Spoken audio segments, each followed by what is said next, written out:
पाकिस्तानात मोठा बॉम्बस्फोट, 7 जणांचा मृत्यू, अनेक जण जखमी. जम्मू काश्मीरमधील पहलगाममध्ये झालेला मोठा दहशतवादी हल्ला झाला. यानंतर आता पाकिस्तानमध्ये मोठा बॉम्बस्फोट झाला आहे. उत्तर पश्चिम पाकिस्तानमधील दक्षिणी वजिरिस्तानमध्ये शांतता समितीच्या कार्यालयाबाहेर मोठा बॉम्बस्फोट झाला. यात 7 जणांचा मृत्यू झाला असून 16 जण जखमी झाले आहेत. आणि मिळालेल्या माहितीनुसार उत्तर पश्चिम पाकिस्तानमधील दक्षिण वजिरिस्तानमध्ये सरकार समर्थक शांतता समितीच्या कार्यालयाबाहेर हा बॉम्बस्फोट झाला. हा स्फोट दक्षिण वजिरिस्तान जिल्ह्यातील मुख्य शहर वाना येथे झाला. एकेकाळी हे शहर पाकिस्तानी तालिबानचा बालेकिल्ला म्हणून मानलं जात होतं.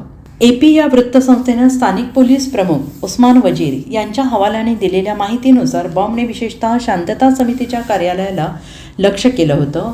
आणि ही समिती तेहरीक-ए-तालिबान पाकिस्तान TTPचा उघडपणे विरोध करते. तसेच समिती स्थानिक स्तरावरील वाद मिटवण्यातही महत्त्वाची भूमिका बजावते.